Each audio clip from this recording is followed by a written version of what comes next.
Bom dia, pessoal. Bom dia. Muito obrigado pela presença. Eu sou Roberto, eu sou coordenador do Senar. Então, muito obrigado novamente pela presença de vocês. Obrigado, Alfredo, a Esther Roberto, por nos ceder esse espaço.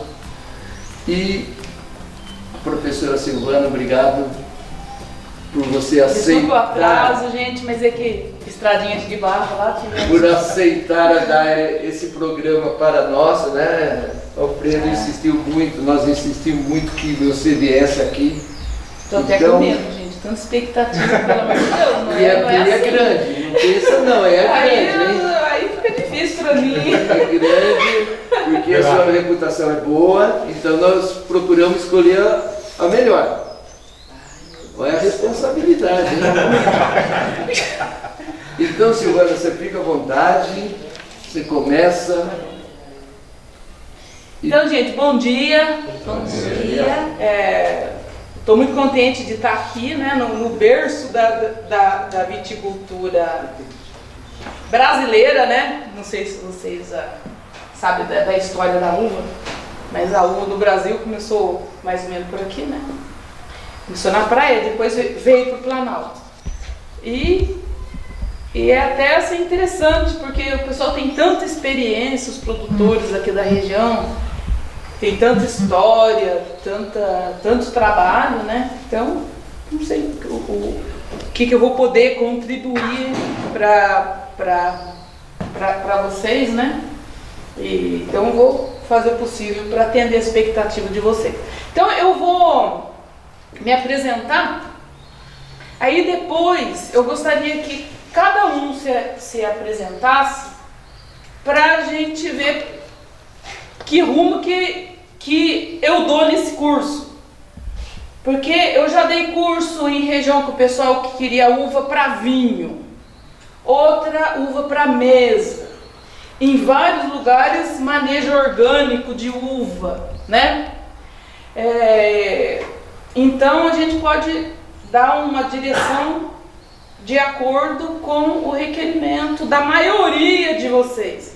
Não é que eu vou conseguir atender a expectativa individual, mas de um grupo assim a gente pode nortear o estilão do curso de modo que possa atender a maioria das pessoas, né? Ô Silvana, só rapidamente aqui, é o seguinte, nós anunciamos e divulgamos o curso nesse aspecto de manejo orgânico. Sim, mas dentro do manejo orgânico, né, eu quero saber se eu tenho produtores de uva fina, de uva rústica, de uva para suco, de uva para vinho, vinho para mesa, vinho fino, entendeu? Tudo aqui. Dentro do orgânico e dentro do manejo orgânico também, a gente tem umas segmentações, né? Então eu preciso dar uma refinada nisso daí, né?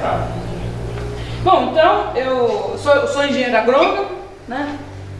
A maioria do meu tempo, até o momento, eu trabalho com o governo, com produção de mudas, inclusive mudas de uva, né? Temos eu e meu marido uma produção de frutas também há mais de 20 anos, né? O nosso carro-chefe é a Temoia, temos lá Caquifuiú, castanha portuguesa, o Xerimoia um pouco também, e estamos começando a plantar um pouquinho de uva agora, né? E por um tempo fomos certificados pelo IBD, depois eu conto a historinha, porque a gente não é mais, né? Mas continuamos fazendo o manejo biológico. Inclusive eu acho muito mais correto você falar manejo biológico do que um manejo orgânico, né? Eu acho que faz muito mais sentido você falar em manejo biológico, né? Que você inserir o seu cultivo num ambiente equilibrado, né? E esse ambiente tem muito a ver com a biologia, né? Os bichos que estão lá, os micro-organismos que estão lá, o clima, né? A fertilidade do solo, a saúde da planta. Então, no meu ver, esse termo biológico, tem muito mais sentido do que somente orgânico. Muita gente pensa, vou jogar esterco, mas ele nem sabe por que está jogando esterco, né? O que acontece no esterco? O que tem no esterco? Né? Pra vocês terem uma ideia, até pouco tempo atrás, na década de 70, um agrônomo escreveu em certa publicação, né, que ele tinha lá um solo lá, fez análise de solo, não tinha fósforo, baixíssimo fósforo. Aí, jogando esterco lá, plantou milho, aí ele analisou o milho e tinha muito fósforo dentro do milho. Eu falei, como? Se no solo não tinha. E ele usou até esses termos, alquimia, transmutação, usou esses termos, transmutou, gente, de onde surgiu esse fósforo, né? Então hoje a gente conhece, né? Inclusive no Japão, principalmente na Ásia, eles estão uns 30 anos na frente da gente, só para variar, eles têm um conhecimento muito grande de micro-organismos, né? Que estão lá no esterco. Aqui no Brasil, nós temos, 2008 que eu fui lá, nós temos 7 anos de pesquisa com micro-organismos, né, com um conhecimento mais aprofundado do micro-organismo, né, encabeçado hoje aqui pelo Dr. Rodrigo Mendes, da Embrapa, aqui de Jaguariúna. Pra você ter uma ideia, ele trabalha até na FAO, para acabar a fome do mundo. Outro dia ele estava dando uma palestra, ia dar uma palestra para mim, num seminário de manejo biológico em fruticultura. Aí ele não pôde ir porque ele tinha aqui na África, ele estava com um problema lá, que tinha que acabar com a fome no lugar. Ele foi lá dar tal da palestra para ver a força dos micro-organismos. Então isso é uma coisa que está sendo estudada aqui há pouco tempo. O pessoal joga esterco, mas jogar esterco, por que acontece com o tal do esterco, né? E às vezes esterco demais até é ruim, se você usar errado, né? Enfim, tem muita coisa para ser estudada ainda, né? E é uma ferramenta, eu vejo esse manejo biológico como uma ferramenta a mais para você aumentar a rentabilidade do seu cultivo, né? Para a gente não ficar presa, né, ao resto de produtos de agropecuárias, né? Não, tem que usar isso, tem que usar. Eu estou numa região lá de Morangueiro lá, que as revendas ficam fazendo uma lavagem cerebral. Tem que ficar tanto adubo. Você tem uma ideia, lá em Pouso Alegre, nas revendas, tem laboratório de análise de solo e laboratório de fitopatologia nas lojas de produto. Aí taca adubo no cultivo, o cara gasta, aí depois a planta fica toda obesa e diabética, não é? A baixa imunidade da planta, aí fica doente, praga come, aí você tem que usar mais veneno, então uma prisão, né? Mas isso que é? Falta de conhecimento, né? Porque as pessoas pensam assim que confunde orgânico com largânico, né? O cara que se propõe a fazer um manejo orgânico, biológico, ele tem que ter muito conhecimento. Orgânico não é largânico, né? Você larga lá a horta, larga o pomar e fala que é orgânico, mas não é mesmo, né? Então é uma coisa muito mais elevada, né? Porque é muito fácil você conduzir um cultivo com adubo, coisas externas, né? Do que você querer tentar equilibrar o ambiente e manter uma planta saudável ali, né? É um desafio muito grande, né? Bom, e concluindo, eu falei que eu trabalho no governo, tenho produção de frutas, né? E nas horas vagas eu dou uns cursos pro Senar, né? Eu não dou muitos cursos, né? Então não tenho muito horário por enquanto. Então eu gostaria que vocês que vocês se apresentassem, falassem o nome, da onde que é, e a atividade e o que espera desse curso. O anfitrião. Um deles. Meu nome é Alfredo, sou seu colega de profissão e a gente desenvolve aqui as atividades no sítio, né? Entre elas aqui é o UVA, né? E a ideia nossa inicial seria esse manejo biológico, né? Para ter um diferencial da produção aqui. Porque, gente, eu fiquei pasmo. Faz um tempo que eu não venho aqui, né? Eu sou muito amigo do seu mazenheiro aqui, sabe? Sim. Desde que eu vim aqui, quando aqui era cidade de terra. E agora, isso aqui virou uma cidadezinha cheia de ou é condomínio de luxo ou é empresa, né?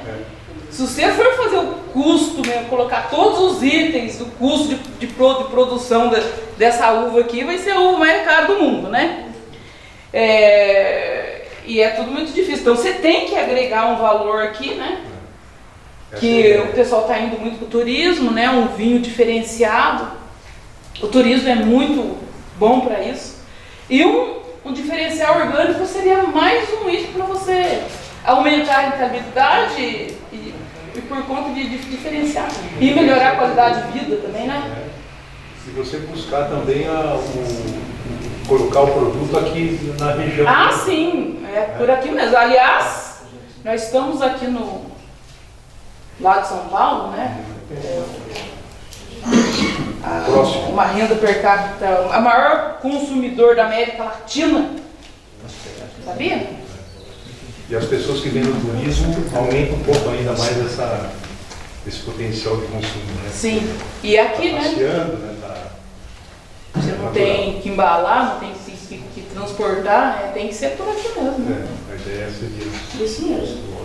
Porque assim, uva por uva, vinho por vinho, aqui já está cheio disso, né? Não é isso? Tem muita gente, se você tiver um diferencial, o diferencial, é a análise de rentabilidade e essa qualidade de vida. Não é só dinheiro também, né? Não, sem dúvida. Né? Se você conseguir, isso é bom. E a satisfação de você estar trabalhando com uma coisa que te agrada, né? Isso.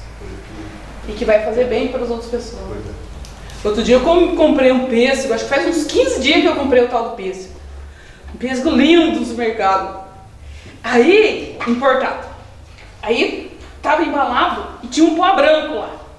Um pó branco lá em... Aí eu liguei lá para responsável lá, falei, que pó que é esse aqui? Ah, não sei. Eu sei que pó que é, vou ver o que é, não sei o que. Aí eu fui comer o tal do pêssego, com aquele gosto.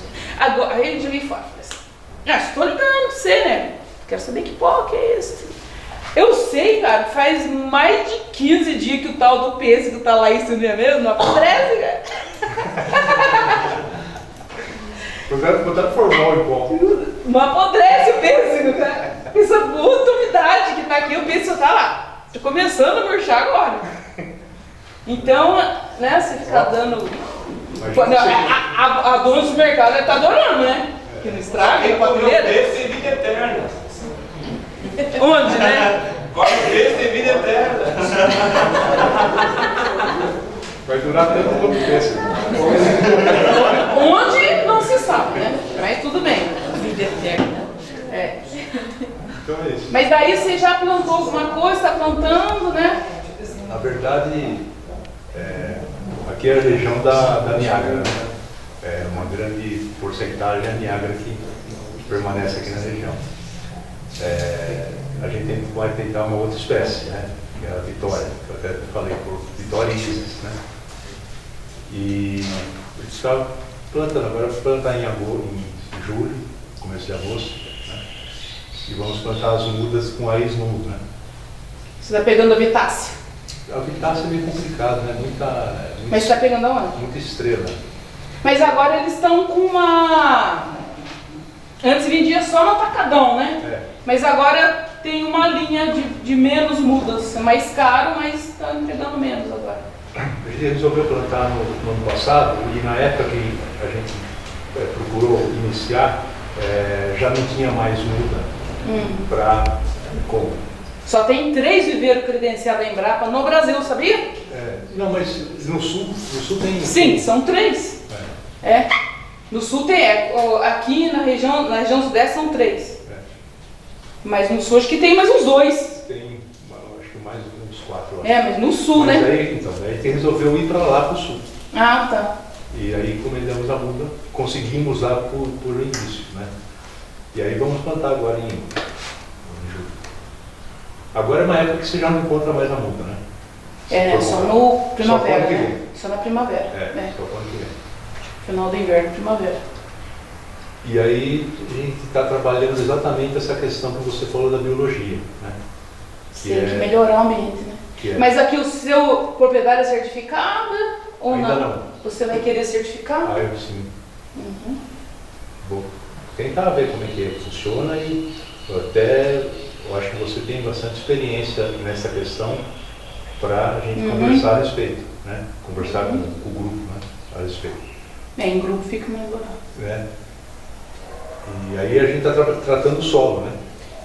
Com as adubações deles, né? Então essa já é a terceira cultura que a gente põe aí como adubação. Né? Então mantém sempre esse trabalho do solo aí. A Isis, ela cresce sozinha, sem o hormônio. Sem o gibberellina. Mas a Vitória, aí a gente precisa ver como é que faz. A Isis, ela cresce de boa sozinha. Agora a Vitória, a Melodia, aí precisa de uma ajudazinha. Mas ela não vai ficar tão grande, mas fica tanto gostosa como. Não fica sim, mas assim ela fica. A gibberellina, ela é orgânica, não? Não. Não então, pode usar. Porque é um hormônio específico da própria planta. Não. Hormônio só existe dentro da planta. Esses produtos que você compra, ele tem ação hormonal, não é hormônio. Ele tem uma ação hormonal, é um regulador de crescimento. Hormônio é só dentro da planta mesmo. Agora, assim, o Dormex a gente consegue substituir com alho, assim, tranquilamente, né? Alho, outros produtos. Mas o ácido de bediberélico ainda não, no orgânico. Mas dá para fazer um raleio de cacho, dá para fazer uma desponta, né? Pentear a flor, para ela ficar um pouquinho maior. Né? Mas a Isis, ela vai de boa. Agora, a Vitória, aí a gente precisa aprender ainda. Fazer ela crescer mais. Mas, eu falei, ela fica com um tamanho razoável. Né? Uma que é orgânica pequena e uma não orgânica grande, né? Então, mas é muito boa. É mais gostosa que a Isis, né? Mas então você... E quantas plantas que você tem aí? Espaço por umas 400 plantas. Ah, tá. E você plantou essa aí na primavera de 2019? Aí teve um problema que nós fizemos com a adubação que não veio. Isso aí é um capítulo que a gente pode conversar depois. Ela não puxou? Senão a gente vai atrasar muito aqui a questão. Não, só para eu me situar aqui. Então a gente vai fazer um replantio agora em agosto. Certo. Depois a gente vê o porta-enxerto, que é tudo, né? Perfeito. Então tá já. Você? Eu sou Estela, eu sou psicóloga, na verdade, mas estou aqui nessa aventura do sítio acompanhando os meninos. Então essa troca, porque tem muito produtor, mas muito mesmo. Consegue resolver um problema lá. Não vou contar pra ninguém, porque senão vão ficar sabendo se é tecnologia. Mas não é assim que funcionam as coisas, né? Se um sobe, vai todo mundo junto, né? Outro dia ontem mesmo tava falando lá da vinícola Guaspari, né? Lá em Pinhal, né? Pinhal. assim, tá certo, o dono é um milionário, né? Ele tem lá os recursos dele, não é que nem a gente que vai ter que viver disso, né? Não é pra você ir lá e querer fazer tudo que ele faz, porque senão a gente não vai conseguir ter lucro, né? Mas o trabalho dele irradiou lá na região. Depois do empreendimento dele, surgiram mais hotéis, pousadas, restaurantes, postos de gasolina, o comércio cresceu, gerou emprego. Né? Então, e principalmente a uva é uma coisa que está no sangue, né? Corre no sangue dos habitantes da região, né? E tem essa questão assim, de um potencial absurdo para melhoria de qualidade de vida. Não, haja visto, olha só as regiões vitícolas do mundo, está em paralelo à boa qualidade de vida.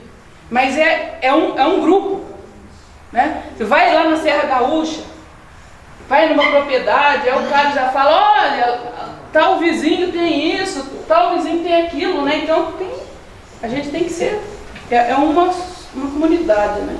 E daí todo mundo sobe junto, né? Eu já fui em 3 municípios, né? Interessante. 4 municípios, né? E também eu me capacitei bastante em agricultura. Aí eu tinha o Takanori lá, que era o antigo diretor da fazenda que eu trabalho, um japonês, ele falava assim, fruticultura, até 4 anos todo mundo faz. A partir do 4º ano, você tem que ser profissional. Porque daí, as pragas e doenças, se você não cuidar direito, elas vão aumentando ali, né? Então, a fruticultura tem 2 caminhos. Depois de 4 anos, ou tá melhor do que você pegou, porque você vai fazendo as coisas direito, ou tá pior do que você pegou. Então é uma coisa que vai acumulando ali, né? Vão acumulando coisas ruins e vão acumulando coisas boas também. Né? Então a fruticultura já é outra postura que você tem que ter no manejo biológico, né? E o que eu achei legal também na fala dele é que a maioria das pessoas, né? Vê aí uma propaganda, assiste um Globo Rural no domingo, aí segunda-feira tá lá na fazenda comprando muda. Aí pega, coitado da muda, e enfia num lugar totalmente horrível, né? Que nem pegar um bebê e colocar ele lá sentado no meio do asfalto, lá, coitadinho. Então, eu costumo dizer que é assim, em fruticultura, principalmente fruticultura, até hortaliça, ou seja, qualquer empreendimento agrícola, ou arrisco mais ainda, qualquer empreendimento, a primeira coisa que você tem que pensar, qual vai ser o destino do meu produto? Qual o meu público? Eu quero uma uva para entregar para merenda escolar. Não, eu vou dar o exemplo da temoia, que é o que a gente mais vive, né? Então, e é muito gritante isso. Então, olha lá, quero uma temoia para entregar para merenda escolar. Eu vou produzir temoia desse tamanho? Nossa, minha criança não come uma temoia desse tamanho, né? E também a temoia vai ter que ser menor, uma criança comer, né? Porque senão vai ter que partir mão de obra, no governo já não tem mão de obra. Então, a minha temoia vai ter que ser daquele jeito ali, daquelas qualidades para eu entregar na merenda escolar. Eu quero exportar a temoia. Para exportar também não pode ser muito grande. E nem precisa ser grande, porque eles compram as coisas por quilo.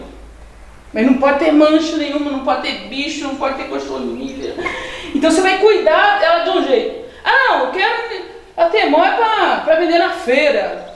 Quero a temoia para vender em loja, em boutique de fruta em São Paulo.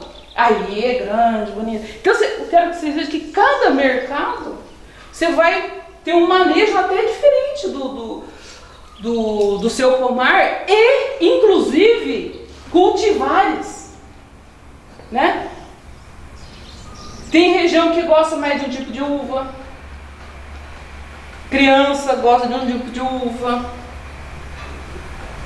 idoso, turista. Então você tem, primeira coisa é ver o que eu vou fazer. Ah, eu quero um pomar para eu ver os pássaros comer as minhas frutas. Vocês estão rindo? Sabia que eu já fiz pomar assim? O cara chegou lá e falou assim, nossa, tinha uma mata primária na propriedade dele, mas ele achava que certas épocas do ano os bichinhos da mata não tinham muito comida. Então ele queria um pomar para ter comida para os bichos. Ué, é um objetivo, é. Ah, o outro lá quer uma árvore para ver as crianças subirem na árvore. Então é um objetivo, ainda mais você falando de turismo hoje. De repente você pega um pomar para passarinho comer a fruta, você vai ganhar mais dinheiro com observação de pássaros do que vendendo a tal da fruta. Então, às vezes umas coisas loucas, hoje em dia estão fazendo sentido. Ué, o Sancler lá que plantou fruta vermelha, né, que é do Verdão, olha o que ele fez. Aí vinha o cara de São Paulo, estressado. Aí ele comprava uma muda, ele adotava aquela muda, ele plantava no berço e ficava cuidando da tal da muda e ficava filmando, ele ficava vendo a muda lá de São Paulo. Aí tem uns que fazem isso com uva, aí ele cuida da uva, aí depois vem, ele faz o vinho, põe o rótulo da família dele. Então ele adotou aquelas uvas ali, ó, porque ele não tem um sítio aqui em São Paulo, então ele adotou uns pés de uva ali por um tempo e vai, cuida, depois faz o colhe, depois faz o vinho.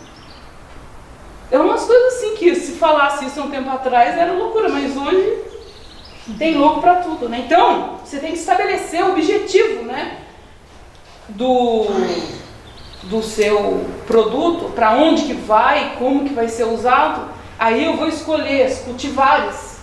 Aí depois disso, inclusive de eu ter estabelecido a cultivar que eu vou trabalhar, porque principalmente uva, os manejos são muito diferentes entre cultivares diferentes, porta-enxertos, tal. Então você tem que estabelecer isso, primeira coisa. Aí depois, o meu mercado quer essa cultivar, que é desse jeito, aí eu vou ver depois, eu não comprei a muda ainda, tá? A muda acho que é a quinta coisa, né? Aí depois disso, então, também, aí eu quero orgânico, tá? Eu quero que seja orgânico o produto. Biodinâmico ainda não. Quero que seja orgânico. Aí, depois disso, eu vou ter que ver a viabilidade técnica do meu cultivo. Eu vou ter que ver se o meu clima é adequado.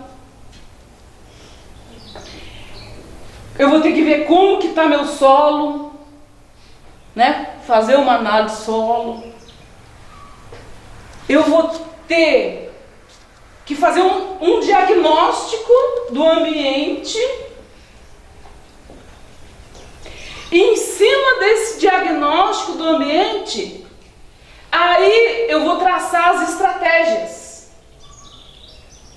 Tipo, meu solo está muito ruim, então eu vou ter que fazer gessagem, calagem, aumentar o teor de matéria orgânica, tem que fazer drenagem, tem que ver se eu vou ter que época que eu, dependendo da época, vou ter que ter irrigação, eu ver a vazão da propriedade, ver se eu tenho que fazer reservatório, ver as leis ambientais, se eu vou poder fazer tudo aquilo que eu preciso para viabilizar tecnicamente meu cultivo.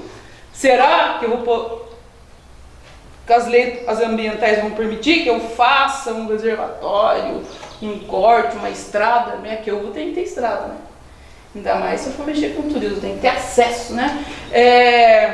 Então eu vou ver a viabilidade técnica, né? Ambiente. Eu vou ter que pôr um lugar muito úmido, chove em tal época do ano, então eu vou ter que fazer cultivo protegido e tal. Essa é a viabilidade técnica. Eu não comprei a muda ainda, tá? Aí depois de não, dá para eu plantar essa cultivar aqui, dá para fazer o manejo orgânico aqui, se eu arrumar aquilo, né? E outra, às vezes o manejo orgânico, principalmente em uva, né? Principalmente esse povo que vai para a Europa, vê aquela uva lá naquele lugar seco, pedregoso, não tem um lugar igual ali. Mas não é diferente, né? Solo calcário, aqui é ácido, matéria orgânica. Então você tem que ver a parte técnica, se vai ser viável. Aí, depois disso, você vai ver se na sua região eu vou ter os insumos, os materiais que eu vou precisar para viabilizar tecnicamente o cultivo. Aqui a gente tem, mas tem muita gente que quer fazer alguma coisa na Chapada de Diamantina, em Goiás, como está indo mesmo. Aí os recursos são mais difíceis, né? Aqui a gente tem, eu tenho estufa, eu tenho tudo que eu quiser por aqui, mas não é todo lugar que tem, né? Inclusive tem muitos filhos de viticultores aqui da região lá de Itatiba, que eu escutei essa conversa, os meninos estão estudando e querem ir embora daqui para outros lugares, que onde a terra é mais barata, mão de obra mais barata, né? Então, essa parte de insumo, você tem que ver se na região existe ou quanto que vai custar para eu colocar aqui. Não comprei a muda ainda, tá? Olha só, já viu que umas 3 coisas, 4. Aí, outra coisa que eu penso que é a mais difícil de todas. Antigamente, quando a gente ia dar palestra de fruticultura, nossa, um chavão que a gente falava, assim, que era legal falar isso, tá? A fruticultura gera muita mão de obra, gera emprego. Hoje, quando você fala mão de obra, onde? Não, como, né? Então, hoje, a gente tem que fazer lá, ver quanto de mão de obra que eu vou utilizar, quantos dias homem, quantas horas máquina que eu vou utilizar no meu cultivo em cada época do ano. Por exemplo, em março eu vou usar 30 dias homem. Será que eu vou ter esses dias homem aqui na região, né? Um exemplo, às vezes poda, né? Poda em região de café. Às vezes os caras estão tudo colhendo café. Aí vai ficar difícil, né? Então tem que analisar na região se você vai ter aquela mão de obra. Aí você fala assim, não vai ter. Então, aí o meu cultivo vai ter que ser o máximo mecanizado possível. Porque aqui também a gente... agora tem serra também, né? Então a gente tem que analisar, isso é a parte mais difícil de todas. A mão de obra. Às vezes eu tenho mercado, eu tenho a viabilidade técnica, eu tenho recurso para aguentar 4 anos até começar a ver a cara do dinheiro. Aí a tal da mão de obra, né? Região de Morangueiro, lá estão trazendo gente de Tocantins para trabalhar no morango. Santa Catarina estão trazendo gente do Maranhão para colher maçã, né? E é um problema seríssimo. Inclusive essa parte de encargos sociais e tal, né? Teve um ano que foi parar um morangueiro na delegacia, porque eles trouxeram algumas pessoas de Tocantins. Aí eles falavam para os parentes dele, aqui tem cama, aqui tem muito recurso. Aí os parentes vinham, e aí começaram a ficar em barracão. Aí foi o Ministério do Trabalho. Gente, você não tem noção. O que aconteceu? Em Santa Catarina, também, uma vez que eu fui lá numa palestra no Infrute, o pessoal estava com um problema lá, porque lá o cara tem É muita maçã, né? Então, tinha um cara lá, que tinha lá mais de 100 pessoas trabalhando para ele. Aí ele falava que uns 40% não queria assinar carteira. Não queria. Por que você não quer assinar carteira? Porque daí eu vou perder uns benefícios. E a maçã estava lá. E daí o cara ficava lá. E não queria. Aí vinham os caras do sindicato, aí já faziam um complô lá e vai lá o produtor ser processado, né? Então, essa questão de mão de obra é muito complicada. Então, o negócio é você fazer um negócio o mais mecanizado possível, que você mesmo vai cuidar, e fazer um negócio de um tamanho que você consiga cuidar, que os seus filhos consigam cuidar, multiplicar o trabalho de um cara bom por 10. Por exemplo, tem uma tesoura de poda pneumática, elétrica, né? Aumenta mais vezes. Tem gente que não pode usar mais. A gente está chegando num tempo que não vai ter esse negócio de gostar, né? É o único jeito, é o que temos para fazer. Então tem que deixar plano, você pulverizar tudo. Porque no orgânico tem que pulverizar também, tá? Não é que eu estou falando pulverizar, porque tem que pulverizar também. Menos, eventualmente, mas tem. Então, você vê, na hora de instalar o pomar, o vinhedo, antes de instalar o vinhedo, olha, eu não comprei a muda ainda, hein? Antes de instalar o vinhedo, é que nem arquiteto. Às vezes o engenheiro faz uma casa para você, engenheiro civil, aí você entra na casa, tem uma janela, um lugar errado, você não consegue colocar seus móveis. O vinhedo é a mesma coisa. Você tem que imaginar você dentro do vinhedo com as suas máquinas. Eu sei muita gente que instala pomar, nem alinha o pomar, é plantando. A uva não tem como fazer isso, mas tem outros planos de porte arbóreo. Você tem que imaginar qual o tamanho da minha máquina, qual o tipo do meu pulverizador, para eu desenhar o meu pomar e ver eu trabalhando lá dentro. Por exemplo, o nosso lá, eu estou querendo um drone para pulverizar e um drone para colheita, porque meu marido está dando 40 toneladas de termóia nas costas, né? Isso é um drone, você pega a caixa de 30 quilos, aí o drone vem, pega sua caixa, leva lá no caminhonete. Você não tem noção de quanto que isso aí seria bom. Dá para fazer as tirolesas? Tirolesa tem também. Tem, em banana tem tirolesa também. Não, para você. Não, mas meu barracão é pra cima. Tem jeito. Não, você tá vendo? Não pensou, né? Botou o barracão lá em cima, não pensou que ia descer. Você não pensa que você vai ficar velho. Esse que é o problema. Tipo assim, você faz uma casa com escada, aí depois você fica velho.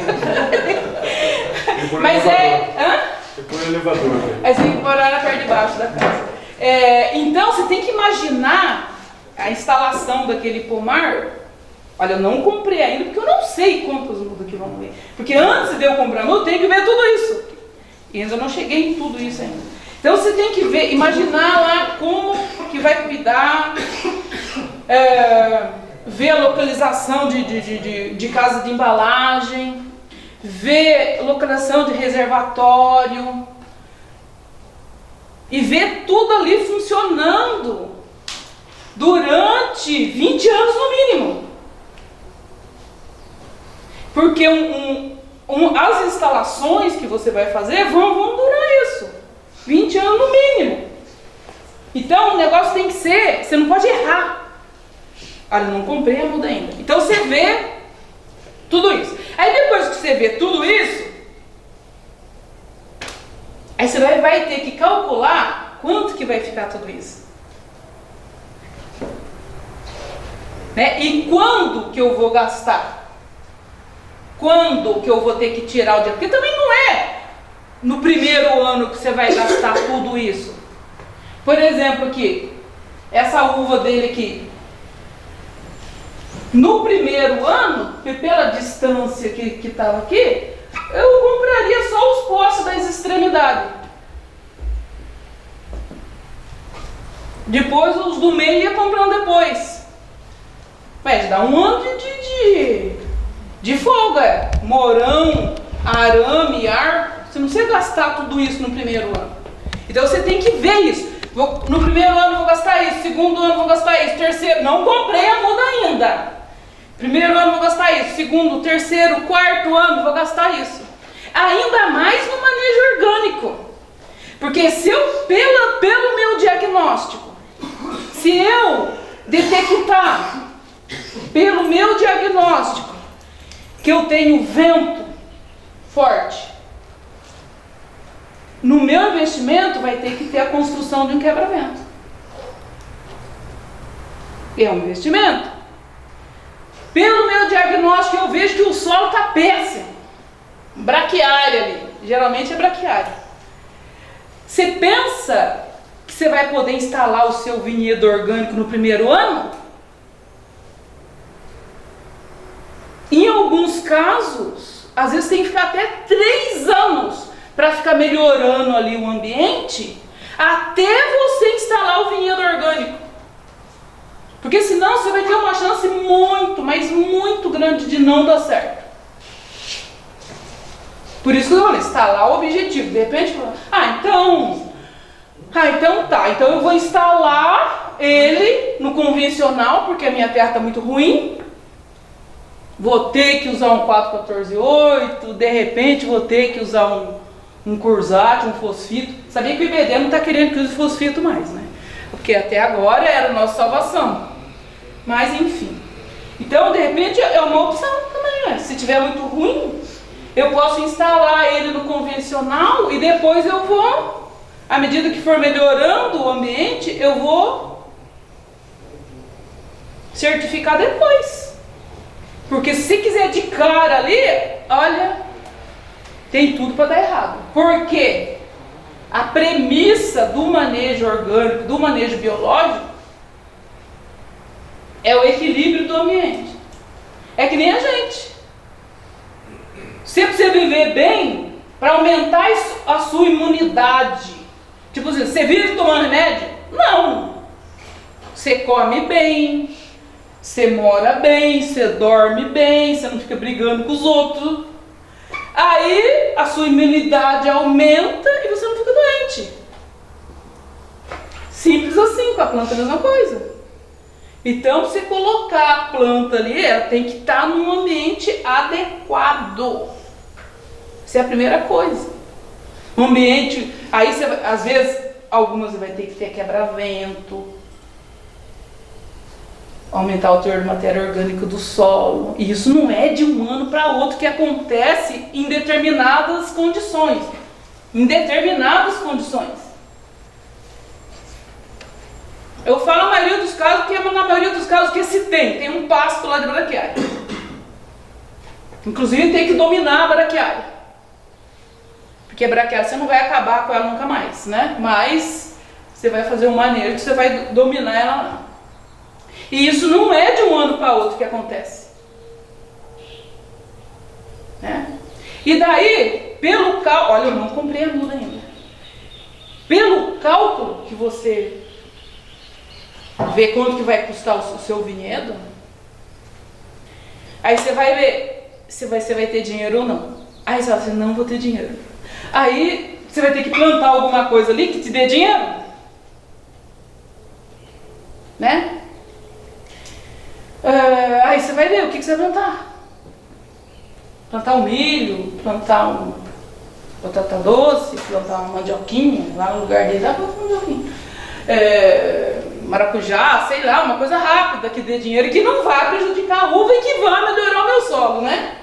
Ainda não comprei a muda ainda. Aí depois de tudo isso que você viu, objetivo, viabilidade técnica, os custos, a análise de materiais, insumos e mão de obra disponível, aí você vai encomendar a sua muda. Principalmente a uva, né? Porque tem muita gente que pensa que muda de uva é que nem supermercado, né? Eu vou lá, pego a muda e planto. Não. A muda de uva, ela tem uma planta perene, ela tem um ciclo, né? Tem determinadas épocas do ano que tem muda. A não ser a petromuda, que eu descobri ontem, que o pessoal de Petrolina está fazendo, um tipo de muda lá, que leva 45 dias para ficar pronta a muda. Sabia disso? Sério, cara. E eles são credenciados pelo... Não, você precisa aprender a fazer essa muda para você fazer essa muda aqui. Ela quer montar um viveiro aqui, tá? Então, isso é bom, né? Quer dizer, é bom não, tá lá em Petrolina, mano. Eles vendem a R$4,50 essa muda. 45 dias fica pronta a muda de uva. Chama Petromuda. O Dr. João Dimas da Embrapa de Jales que me falou ontem. Oi? Mas o desenvolvimento numa condições de clima... Não, lá com certeza fica pronto em 45 dias, porque lá é calor. Mas se aqui ficar pronto em 2 meses, tá ótimo. A gente leva 1 ano e pouco pra fazer a muda. Entendeu? Bom, mas enfim, isso é outro assunto. Aí vocês têm que encomendar a tal da muda, né? Você viu que acho que foi a 6ª coisa? Agora você encomendou. Agora sim. Aí você vai encomendar e vai analisar a idoneidade, a qualidade daquela muda. Porque a videira é uma coisa assim meio complicada, sabe?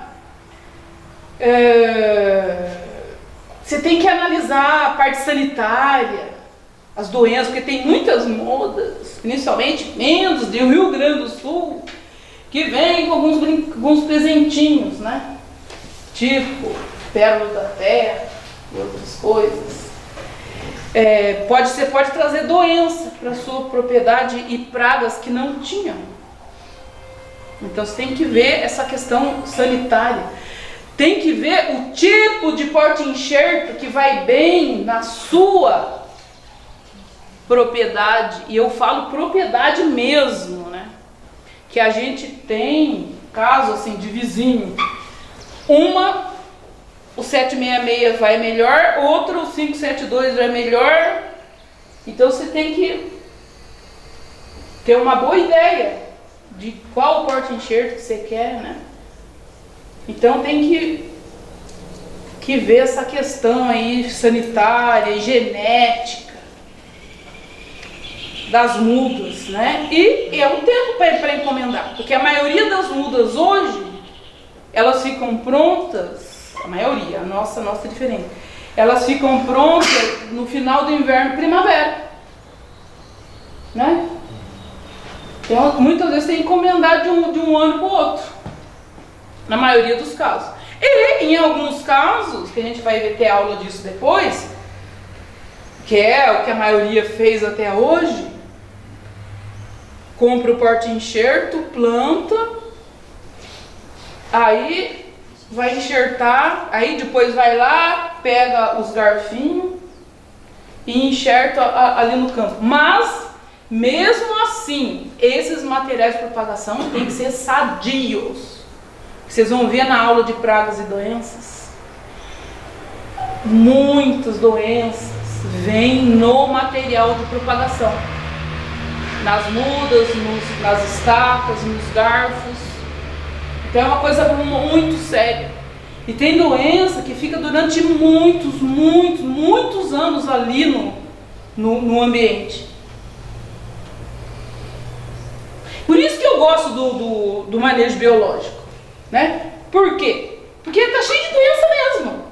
Você acha que num país como o Brasil você vai ficar com lei você vai segurar a doença ali? É lógico que não. As doenças estão por aí mesmo. Você tem que fazer um jeito de aumentar a imunidade da sua planta. Aí ela convive ali de boa com as doenças, melhorar a biodiversidade. Aí é um bicho brigando com outro bicho. Simples assim. Mas não vamos também exagerar, né? Só porque o meu ambiente está bom que eu vou trazer uma muda ruim e colocar ali. Não. né? A gente faz tudo isso, mas a pressão, as doenças e pragas vêm pelo vento. A gente não quer turista aqui também? Vem em roupa, vem em sapato, vem em carro. Uma hora ou outra entra alguma coisa pela água de enxurrada, né? Inclusive no pomar você tem que cortar as águas de enxurrada do vizinho. Você não sabe o que o vizinho está fazendo. Então, você viu quantas... E outra que eu esqueci de falar. Paralelamente a tudo isso, antes de instalar o seu pomar, é fazer como o colega está fazendo e o que vocês estão fazendo. Procurar treinamento. Porque a mão de obra que trabalha em pomares é uma mão de obra especializada. Inclusive, este curso do Senar aqui não é só para produtor. É para mão de obra. É para mão de obra. E é uma mão de obra hoje que está sendo muito bem remunerada. Sabe por quê? Porque não existe muita gente que trabalha com isso. Um podador hoje, um podador bom hoje, podador, um enxertador, um pulverizador. Pessoa, cara, você montar uma empresa, uma cooperativa de trabalho que presta serviço para os agricultores, vocês ganham o dinheiro que vocês quiserem. Porque o agricultor não tem como bancar uma carteira assinada lá só os caras que de Jarinu que exporta. Olha lá, o Paris acho que tem uns 50 lá, tudo com carteira assinada. Quem que aguenta? Só exportando para o Canadá, né? Para a Inglaterra, daí dá. Mas os pequenos, eu vejo cooperativas de trabalho, cooperativa, nenhuma empresa, porque cooperativa todos os funcionários são cooperados, daí não precisa pagar encargo ali.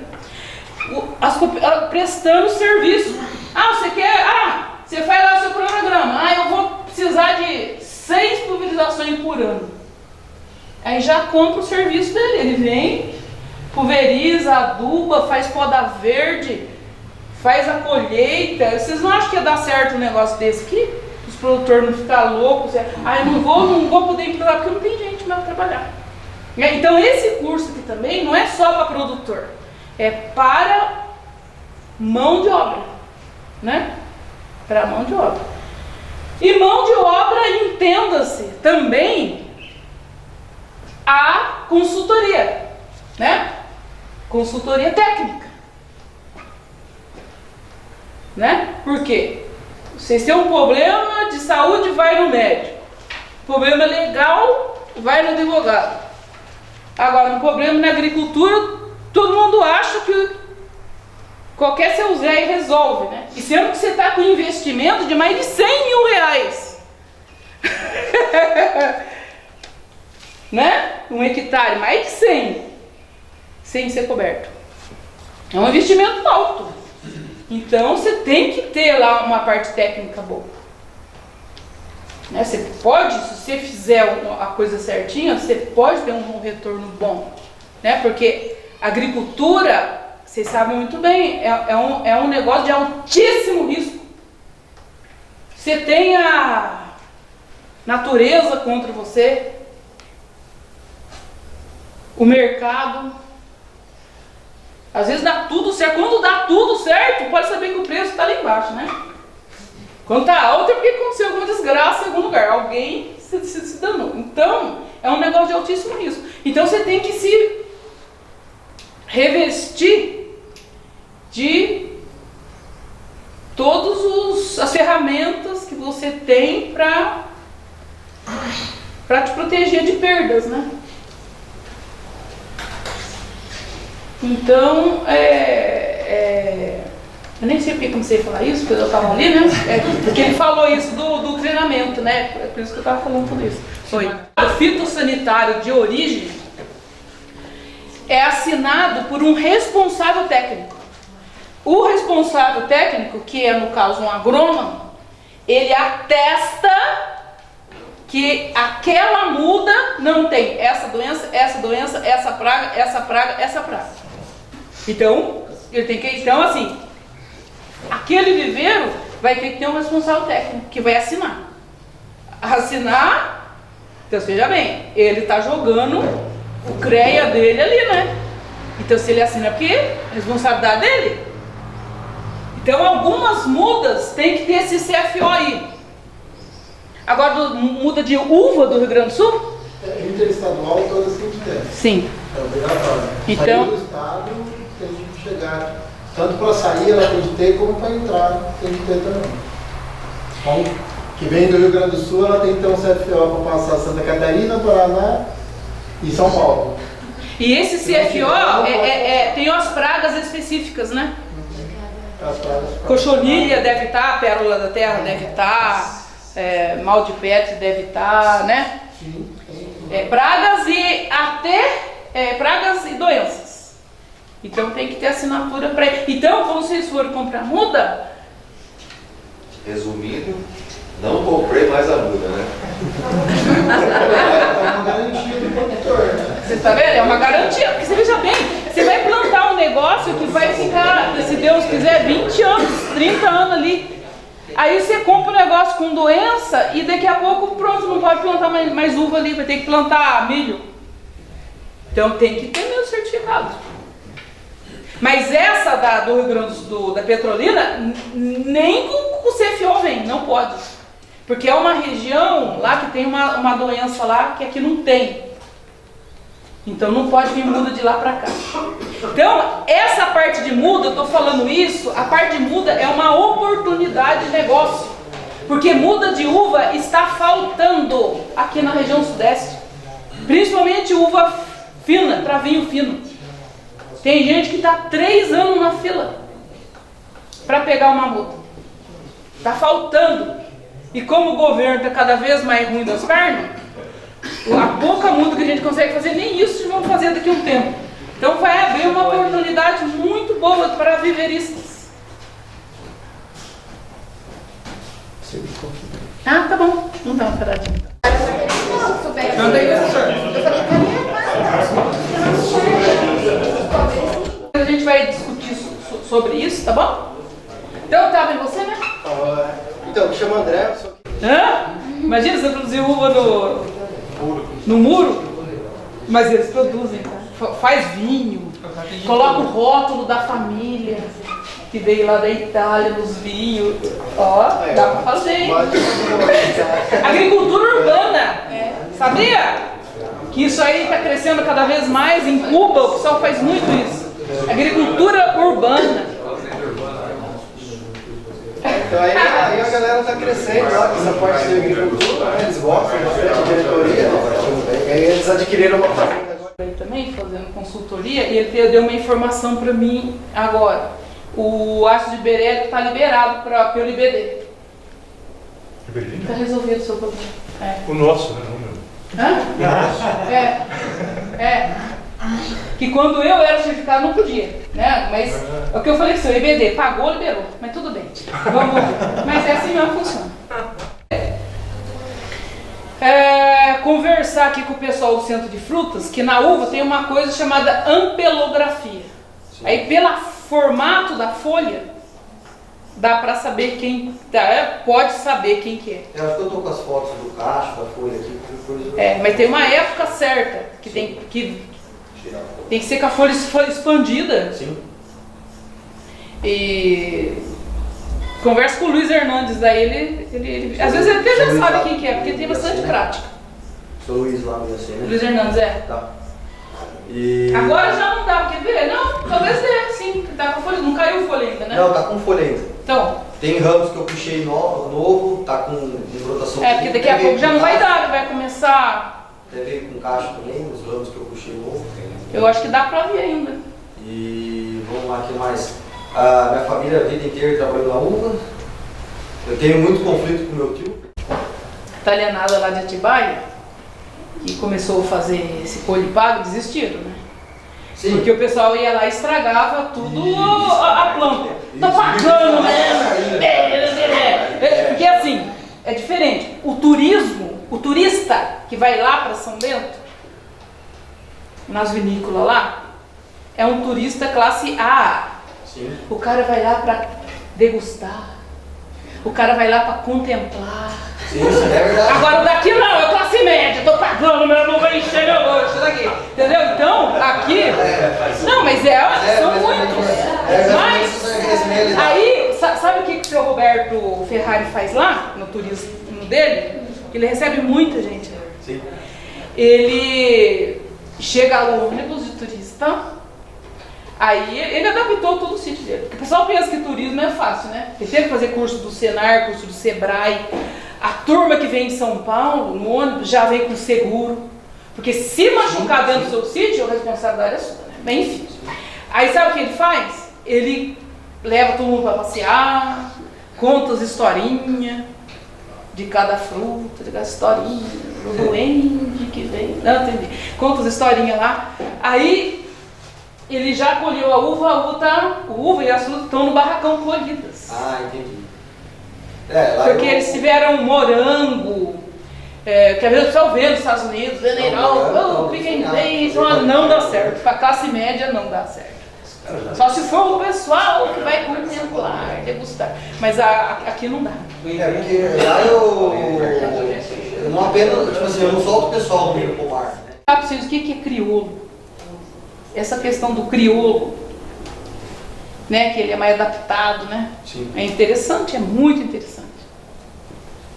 E às vezes esse crioulo pode produzir alguma coisa muito gostosa, com um sabor muito bom, que ele consegue absorver do solo coisas que outros não conseguem. Sim. Crioulo não é porque é nativo, não. Tem a ver com o nativo. É que nós temos um milho aqui crioulo que eu ganhei de presente, umas sementes. Então, tem a ver com o nativo. O que é o nativo? O nativo é o adaptado. Ele é adaptado às condições daquele ambiente. E os crioulos, eles fazem, depois eu vou explicar melhor, tá? Só pra você. Eles fazem parceria com os micro-organismos para poder absorver nutriente, a se proteger de doença, se proteger de geada, de calor. Mais ou menos isso. Mas a parceria com os micro-organismos. E vem uns espingão bonito que só. Porque eles fazem parceria com os micro-organismos. Um híbrido, um transgênico, é como se fosse uma criança índia e uma criança criada no apartamento. Só que se colocar a criança de apartamento perto do indinho, o indinho ensina a criança a brincar. E o crioulo ensina o híbrido também, sabia? Então você pode plantar junto. Ah, é? Plantar um criolão perto de um híbrido, o híbrido fica mais pertinho. Resumindo é isso. Provado cientificamente pelo Dr. Rodrigo Mendes da Embrapa, com análise estatística e tudo. Depois eu vou explicar. O híbrido fica mais espertinho, mas Ele consegue absorver nutrientes. Mas o que o crioulo ganha? Não, mas aqui.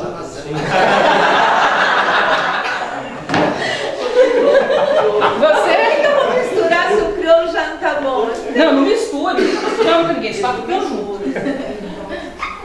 Fala da parte prática, né? Ela quer pegar a teoria e pôr quer montar um viveiro, montar um... Essa coisa de ficar na sala ali no computador não é comigo, não. Mas você tá morando aqui em Jundiaí? Eu moro em Mogi das Cruzes, mas é muito próximo. É 1h30 para chegar aqui, que lá também tem uma área de agricultura. E eu fiz o mestrado, eu ficava entre Taubaté, São Bento, Campinas, Taubaté, São Bento e Campinas. Tem Taubaté? Eu morava antes lá, aí agora eu mudei para Mogi. Mas aí vou estar aqui acompanhando, espero que dê tudo certo e que eu puder ajudar e aprender junto com vocês, estamos aí. Legal. E você? Só um comentário. Pois não. No que eles estavam falando, né? Médico, um amigo meu, ele é médico antroposófico. Na época eu estava fazendo doutorado, então tipo assim, eu estava engessado na ciência. Causa, resultado, análise estatística, tinha que provar hipótese e tal. E ele tinha acabado de voltar da Alemanha, que ele estava fazendo o doutorado dele na Alemanha, com uma planta lá que curava câncer. Por que na Alemanha com uma planta? Né? Porque na época da Inquisição, as bruxas, entre aspas, foram tudo para o norte da Europa, então se usa muito fitoterápico lá. Então, aí ele estava falando para mim que essa planta curava câncer, mas não sabia por que curava. Aí eu, na minha ignorância científica, falei assim, então não tem validade científica. Se você não sabe por que, não tem validade científica. Aí ele falou, tem validade científica porque essa planta está curando há muitas gerações. Então tem muitos anos, muitas décadas, muitas gerações que está dando resultado, né? Aí na época eu tinha feito um curso de biodinâmica, e esse negócio de biodinâmica é muito louco, cara. Tinha umas coisas que os caras falavam, cara, que eu até conseguia explicar, né? Dominância apical, auxina, mas umas coisas que eram assim inexplicável e é difícil de se aceitar, né? Aí na época, gente, nesse curso aí, a gente tinha ido num cultivo de banana que estava com mal do Panamá, que é uma doença, um fusário, né? E quando dá mal do Panamá na bananeira, é o fim, você só vai convivendo com a doença até ela acabar, né? Só que nesse bananal eles estavam fazendo um tratamento biodinâmico. E o biodinâmico, você não usa a coisa, você usa a energia da coisa, tipo homeopatia. Você não usa a erva doce para gases.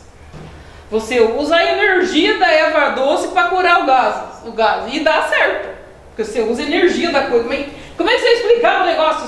Você analisa lá a tal da homeopatia, não tem nada de molécula nenhuma ali. Porque você vai diluindo, não tem nada. Então, desde esse tempo que eu tive esse relato do meu amigo médico antroposófico e dos tratamentos biodinâmicos lá que dava certo, mas você não sabia explicar o porquê. Porque tipo assim, em vez de você usar 1 tonelada de sílica por hectare, você usa 2 quilos. Só que daí você usa numa lua, constelação atrás da lua, não sei o que lá, e eu sei que curou o negócio. Na época, tinha um pomar da Temoia, todos os pomares da Temoia da região, tava tudo cheio de antracnose, tudo perdido, broca, antracnose. E a dele lá tava bem maravilhosa, ele usando tipo meio quilo, 2 quilos de coisa ali, enterrando os chifres lá, mas dava certo. Aí, desse tempo, eu tomei uma postura de humildade, né? Porque, tipo assim, só porque eu não consigo explicar hoje, um dia vai explicar. Não quer dizer que não é certo, que não exista, que não é... Tá funcionando, né? Então, hoje, muita coisa a gente não consegue explicar. Como antigamente, não se sabia explicar também muita coisa. Eu não falei para vocês que na década de 70, o agrônomo falando lá em alquimia e transmutação, o esterco, e hoje você explica que é o micro-organismo que libera aquele fósforo para o solo. Hoje tem relatos, experimentos científicos mostrando o que acontece com aquele micro-organismo e o fósforo que está preso no solo. Então, quem sabe um dia a gente vai explicar essas coisas também, né? É você? Você, né?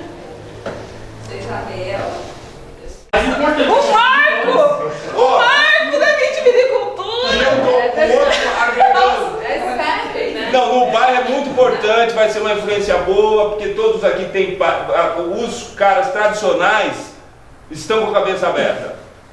Que é o Fio, esse rapaz aqui que conheci hoje, como é que ele chama? Júlio? Silvio Luiz. A Tancredi ali, que na verdade ele é Tomazeto, né? O Antônio da velha guarda aqui também, que está vindo aqui fazendo bonito na produção de vinícola. Bonito, né? Então, e outra questão aqui, que eu estou com os nossos guerreiros aqui, que é o Marcão e o Júnior. O Júnior mora aqui, é a casa dele. O Marcão também nós estamos aquela coisa, né, Finho? Ele que é o fixo. Falta ele se apresentar. E aquele, não, eles vão chegar lá. E é legal porque eles vão aprender desde o começo contigo, maestra. Tá, joia. Você? Só com vocês 3 ainda. Bom, meu nome é Edenilson, né? Eu sou da... Umas metodologias que a gente está usando para café, lá, justamente para testar essa diversidade de variedades. Isso se enquadra, então dá em torno de 50 plantas, né? Que a gente ocuparia na área e testa, eles estão testando até 20 variedades nessa brincadeira aí, na propriedade. É algo que os produtores, a gente conversar com o pessoal do IAC, fazer esse loco em cada produtor, que é uma área, os 50 pés de uva, uma área muito pequena. E tem um resultado riquíssimo. E Porque o que eu falei assim, no caso da uva, às vezes de uma propriedade para outra, muda o resultado. Bem tranquilo de fazer. O corte-enxerto, pra ter uma ideia, ele passa características de resistência para a copa. Mas agora você não sabe, não tem isso escrito assim certinho. Eu tenho experiência, ele perguntou para mim, ó, eu tenho experiência, naquele lugar lá foi bom, mas é bom fazer nível de propriedade, pegar uma linha aí e colocar. E é um resultado muito, muito bom. É você? Era só isso. Inclusive ele pega os restos de cana, que o pessoal faz garrafa na cidade, e leva tudo lá, ele tem os gansos, daí ele faz um biofertilizante, composta, enfim. Depois a gente conta melhor a história dele. Só falando dos porta-enxerto, e cada lugar era um que se dava melhor, né? Às vezes num vizinho assim, aqui é bom, esse porta-enxerto é bom. Então é interessante fazer os experimentos a nível de bairro, a nível de propriedade, para ver, né? Pessoal, todo mundo apresentado, agora vamos ao que interessa. Não que não interessa as histórias maravilhosas de vocês. Esse curso aqui, ele vai ter mais 1, 2, 3, 4, 5, 6, mais 7 meses. Então, o próximo modo é a escolha do local, né? Como eu falei, o pomar é um investimento que vai ficar por décadas ali. Então você não pode instalar em local errado. Ainda mais sendo a uva uma planta exótica aqui do Brasil, né?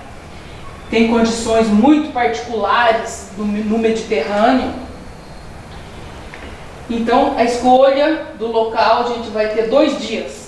28 e 29 de março. Aí depois, em abril, mais 2 dias, a gente falando sobre mudas, né? A uva tem alguns tipos de produzir mudas, né? As características de fitossanitárias, genéticas, de adaptação regional, os tipos de uva, uva rústica, uva fina, uva para mesa, uva para suco, uva para vinho, vinho fino, vinho comum, de mesa rústica, de mesa fina, com semente, sem semente. Então tem muitas variedades de uvas e vários tipos de mudas, vários tipos de produzir a mudas, características. Então são 2 dias de muda. Aí em maio, mais 3 dias de implantação do pomar. Aí a gente vai falar de materiais para sustentação da uva, tipo de cultivo protegido. E vamos, para a gente ver, o Senar, ele fornece mudas, o morão e arame. E a gente vai ter uma prática que a gente vai ter que instalar um pedaço, né? Aqui ele já tem uma área, mas são 3 dias. Mas tem mais área Tem, sim. Aí depois em julho, em junho vocês vão se livrar de mim, porque ninguém aguenta também. Então em junho vocês estão de férias, de olhar para minha cara. Aí em julho, mais 3 dias que são os tratos culturais. Aí eu coloquei julho, que dá pra gente começar principalmente a prática de poda. Só que, como a uva, veja bem, cada época do ano, a uva é uma planta anual, né? Então, pomar é assim, cada época do ano, a planta está de um jeito. Então, se você olhar para o pomar, nossa, eu tinha que fazer isso, você já perdeu um ano. Porque uma hora você está fazendo poda verde, outra hora certa de adubar, outra hora é poda seca. Então, julho a gente vai poder ver mais poda seca e tratamento de inverno. Só que no decorrer de todos esses meses, mesmo não sendo esse tema, a gente vai ver alguma coisa. Por exemplo, em março ainda dá para ver alguma coisa de poda verde. Não é uma época certa, mas a gente vai falar alguma coisa, né? Aliás, eu vou até fazer uma sugestão no Senar.